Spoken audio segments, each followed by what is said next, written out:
예, 지금까지 일본 현지에 있는 유재순 JP 뉴스 대표와 이야기를 나눴고요. 자, 이어서 아베 전 총리의 사망이 앞으로 한일 관계에 어떤 영향을 미치게 될지 강창일 전 주일대사와 이야기 나눠보겠습니다. 자, 대사님 나와 계세요? 네, 안녕하세요. 예, 수고하십니다. 아이고, 예. 바로 일전에 한일 관계 전망을 해주셨는데 그 사이에 아주 큰 사건이 터졌습니다. 그러네. 이게 변수가 될지. 자, 지난주 금요일에 아베 전 총리가 유세중 총격을 당했다는 속보가 점심 직전에 나온 거고요. 당일 오후 5시경에 이제 사망이 공식 확인됐습니다. 자, 강 전 대사님, 처음에 이 소식 듣고 좀 어떠셨어요? 자, 우선은 말이죠.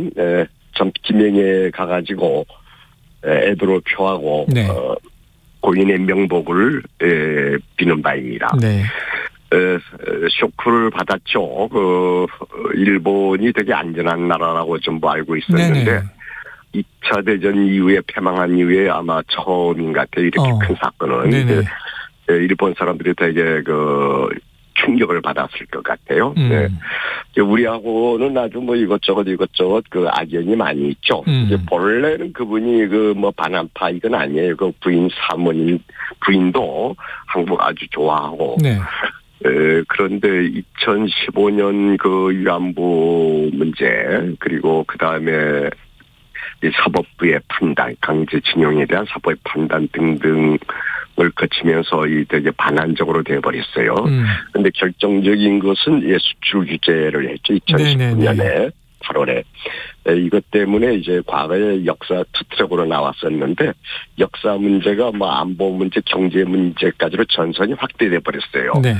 그래가지고 노아베 일본 상품 불매 운동까지 번졌지 않습니까? 그래서 한국에서는 아베하면 아주 악인 이런 식의 이미지가 강하고 되게 여러 가지 반응들이 나오는 것 같아요. 그래서 서로 오해도 있고 그 오해가 불신으로 이어졌고 그래서 아베 씨가 되게 반환적 입장 취하지 않았느냐 이런 생각이 드는데 본래 그분이 우익과 보수의 아이콘이에요. 강경 보수의 아이콘이고 대일본 제국을 이제 꿈꾸던 분이죠. 대일본 제국을. 그래서 본래 이 우익 성향이 있는 분이고 또 역사 수정주의 입장에 서 있어요. 그분은 이제 전후 청산이 끝났다 이런 입장이에요. 그런데 일본의 많은 분들도 그렇고 한국에서는 아직 전후 청산이 과거 사청산이 끝나지 않았다 이런 입장인데 여기에서 되게 충돌하는 거죠. 그런데 그분이 되게 가장 큰 카리스마도 있고 리더십도 있고 해서 또 파벌이 그냥 90명 이상이에요. 최대 파벌이죠. 그래서 그분의 영향력으로 인해서 한일 관계가 꽁꽁 막혔던 부분은 숨길 수 없는 사실이에요. 그래서 지금 그분이 돌아가셨다 이런 상황에서 앞으로의 한일 관계도 여러 가지 참 추측을 해야 예상을 해볼 수 있지 않느냐 이런 생각을 하고 있습니다. 바로 그래서요. 지금 말씀 주셨으니까 워낙 이제 강 전 대사께서는 일본 통으로 유명하시고 또 한일 의원연맹 고문이시니까 여쭤보려 것이 자, 아베가 총리직에서 내려온 이후에도 집권 자민당 내 최대 파벌을 이끌면서 막강한 영향력을 행사했다. 자, 이 수장이 갑자기 사라졌습니다. 그럼 자민당 내 권력 관계가 어떻게 바뀔까? 강경파가 더 결집할까 와해될까? 어떻게 보십니까? 당분간은 말이죠. 이 결집의 모습을 보일 거예요. 그런데 아베파라고 해서 전부 이 반환적이고 강경파는 아니에요. 여러 가지 생각을 갖고 있는데 아베라고 하는 구심점이 있어서 거기에 똘똘 뭉쳐 있었는데 저는 조금 시간만 지나면은 원심력이 작용하지 않느냐. 다음에 아베 다음에 그 파벌에서 이끌 만한 카리스마를 갖고 있는 분이 별로 없어요. 그래서 원심력이 작용해서 여러 가지 일본 정계 개편에 하나의 요인이 될 것이다. 이렇게 추측을 해볼 수 있어요. 그리고 또 하나는 기시다 총리는 온건 보수파라고 얘기할 수 있죠. 그리고 실용주의자예요. 그렇게 지난번에도 얘기해 주셨습니다. 그분이 지금까지 자기 목소리를 못 냈어요. 총리관제 관료들이 대부분 아베 때에 심어놓은 사람들이거든요. 스가도 마찬가지고. 그런데 이제 이번에 압승했고, 이 다음에 기시다 씨가 아베 이번 비명 이 총격 사건이 없어도 기시다 씨가 지금부터 자기 목소리를 낼 것이다. 이런 기대감이 있었어요. 그래서 몇 개월 좀 두고 봐야 되겠어. 아마 8, 9월에 개각을 할 것 같아요. 이 기시다 씨가 개각하게 되면 그때에 아베 사람들이 좀 물러나가고 기시다 자기 사람들 많이 심어놓지 않을까.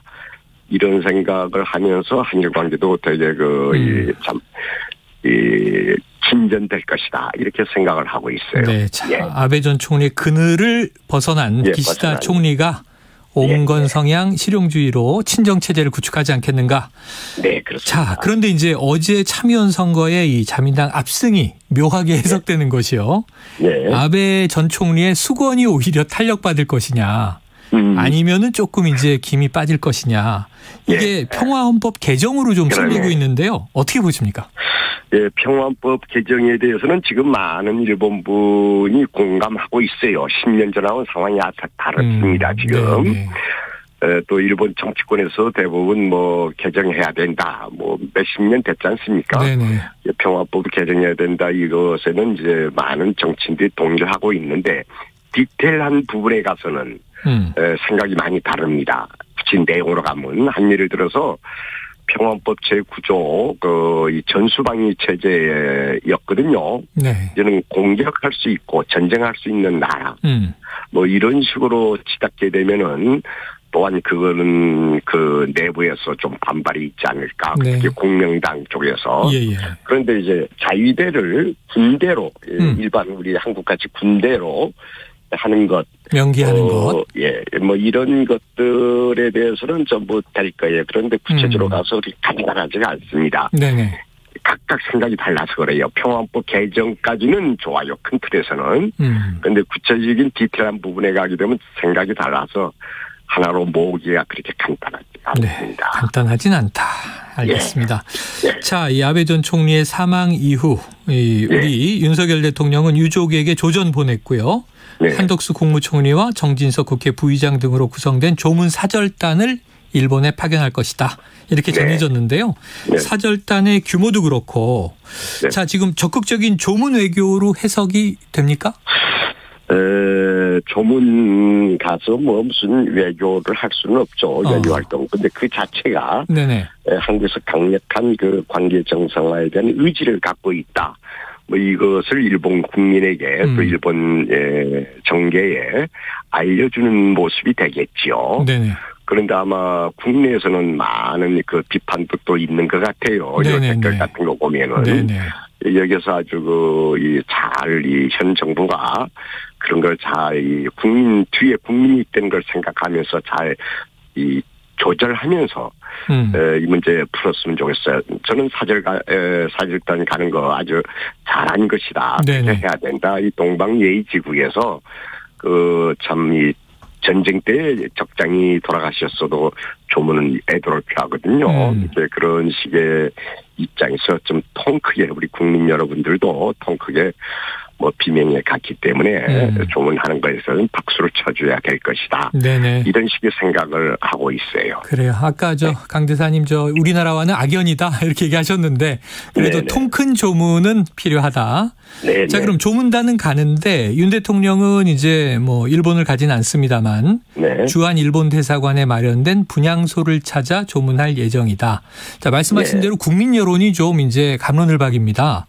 특히 아베 전 총리에 대해서 우리 여론은 좋지 않고 아까 일본 현지 사정 보니까 한인 사회가 상당히 긴장 국면이더라고요.